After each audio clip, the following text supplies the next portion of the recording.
few moments later. Ibu buka. Assalamualaikum warahmatullahi wabarakatuh. Gimana kabarnya hari ini?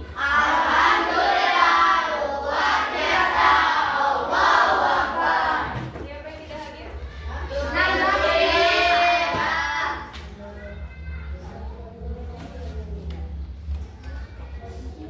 Oke, sebelum kita mulai pembelajaran, silakan merapikan kursi dan mejanya terlebih dahulu.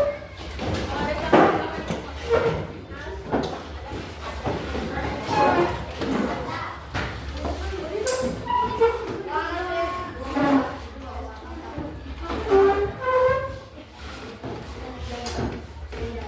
kemarin kita sudah membahas tentang Khulafaur Rasyidin. Khulafaur Rasyidin ada berapa orang? Siapa saja?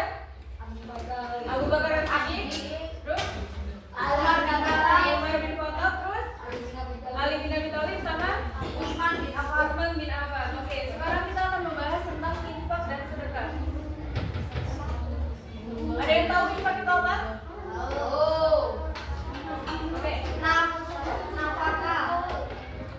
Infak menurut bahasa adalah berasal dari bahasa Arab yaitu nafkah yang artinya membelanjakan atau menafkahkan. Sedangkan infak menurut istilah syariat Islam adalah menafkahkan atau membelanjakan sebagian harta benda yang dimiliki di jalan yang diridhoi oleh Allah.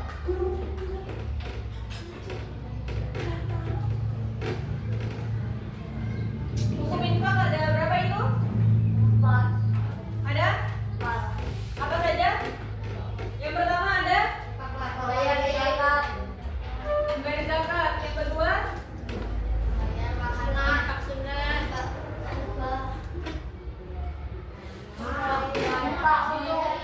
sunat. Infak wajib ada berapa? Yaitu membayar zakat. Yang ketiga ada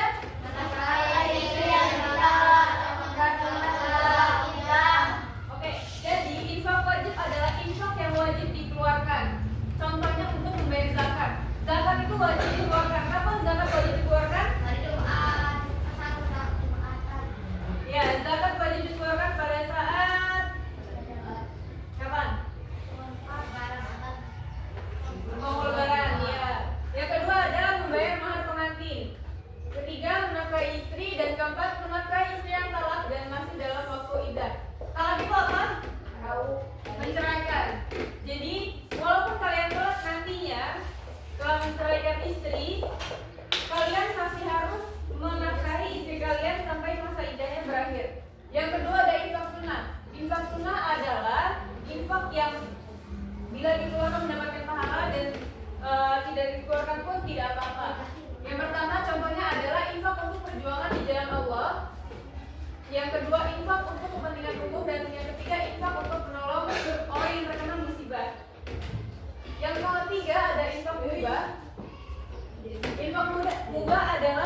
berinfak kepada orang lain, kita tidak boleh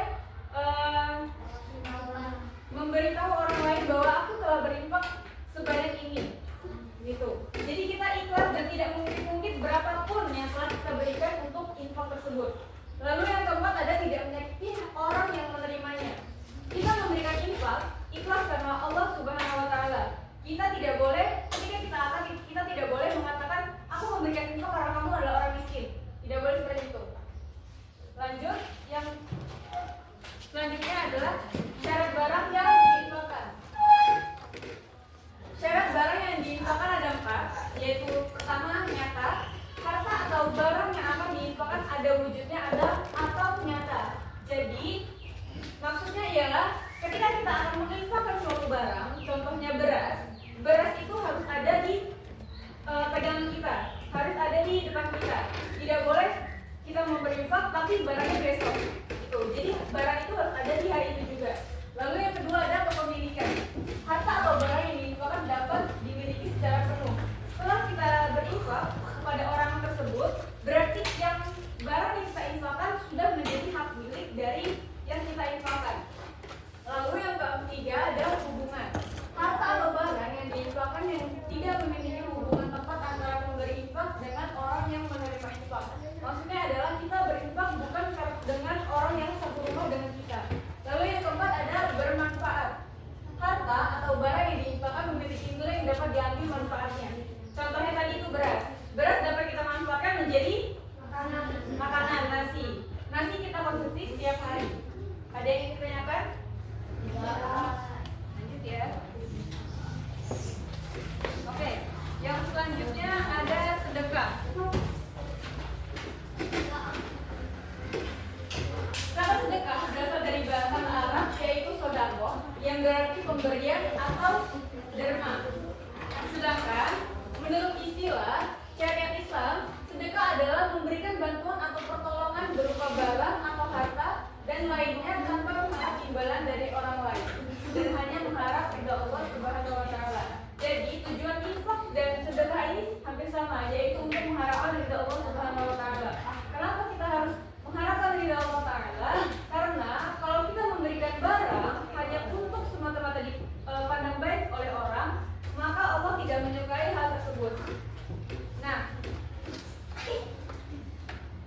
ketika kita memberikan sedekah, kita tidak boleh untuk mengharapkan imbalan dari orang yang kita beri itu, atau kita mengharapkan imbalan dari orang lain, atau kita ingin menjadi seorang yang dikagumi orang lain. Hukum sedekah adalah sunnah muakkad yang berarti sunnah yang sangat dianjurkan oleh Nabi Muhammad SAW dan sangat penting. Selanjutnya, namun begitu sedekah pada kondisi tertentu bisa berubah menjadi hukum wajib. Misalnya, nih contohnya,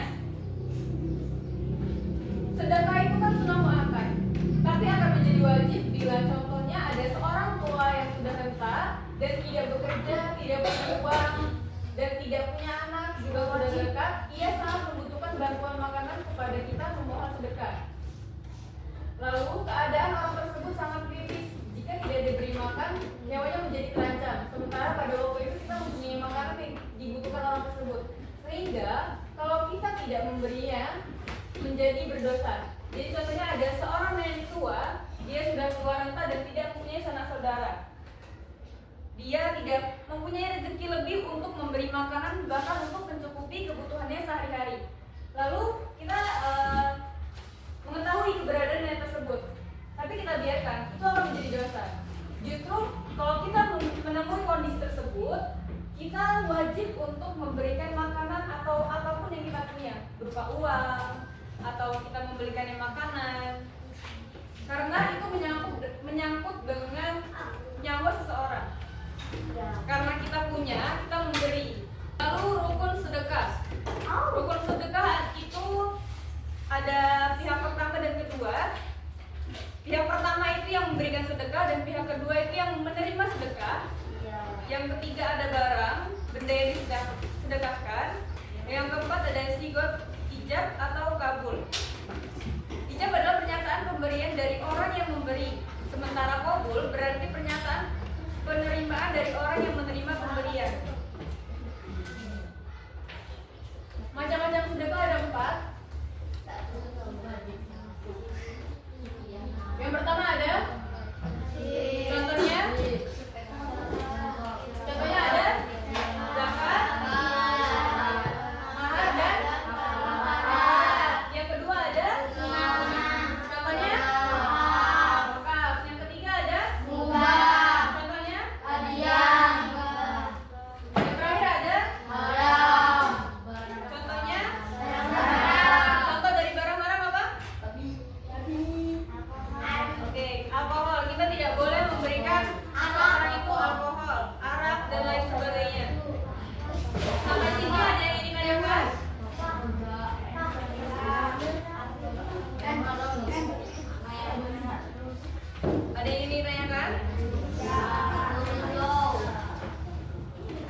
Infakah apa?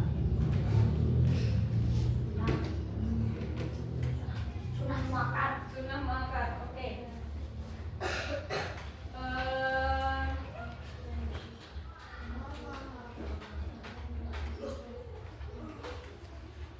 Sedekah bisa menjadi haram karena apa, Ari? Karena yang apa ya, kayak sedekahnya itu uang haram. Oke, ya. Lalu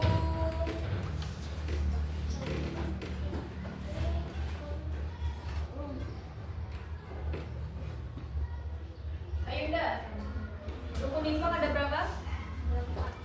Munfik itu apa? Munfik adalah yang memberi infak. Oke. Dapat kita sedekahkan ke orang lain. Beras lalu sembako, pintar. Dibuka halaman 87. Ini ada gambar siapa? Siapa ini? Dengan pengemis. Apa yang dilakukan oleh pengemis tersebut? Minta apa? Air minum. Apa yang dilakukan oleh ibu tersebut? Memberi. Ini termasuk dengan infak atau sedekah? Oke, silakan dibuka halaman 98. Di situ ada aktivitas kelompok. Silakan didiskusikan bersama temannya. Halaman 98 yang aktivitas kelompok. Silakan didiskusikan berbaris. Minggu depan dikumpul ya. Kelompok ini. Oke. Ada yang bisa menyimpulkan dari materi sedekah dan infak hari ini? Ada? Ada yang bisa menyimpulkannya? Atau menyimpulkan tentang infak dulu? Ada? Ayo, Ari. Kita dapat membedakan macam-macam sedekah, Ya. sedekah haram atau yang haram. Lalu ada lagi? Waktu di Robusta ya. Yang lain ada lagi? Jangan kan. Yang perempuan? Ada? Oke, kesimpulan materi pada hari ini adalah ketika kita bersedekah jangan memandang bulu, jangan memandang karena orang itu jelek, orang itu fisiknya tidak bagus, orang itu fisiknya kurang, jangan. Jadi kita harus bersedekah karena orang itu membutuhkan, karena kita mengharapkan ridho dari Allah Subhanahu Wa Taala, karena kita ingin mendapatkan pahala, bukan karena ingin dipandang baik oleh orang lain. Ketika kita bersedekah, tangan kanan memberi, tangan kiri tidak perlu tahu. Artinya kita memberi, tapi orang lain tidak perlu tahu apa yang kita beri dan berapa jumlah yang kita beri. Bisa dipahami? Tidak ada yang ditanyakan? Oke, sekian pembelajaran kita pada hari ini. Jangan lupa besok mengumpulkan tugasnya. Pesan ibu, jangan berhenti belajar karena belajar akan membawa kita pada kesuksesan. Ibu akhiri, kurang dengan masalah untuk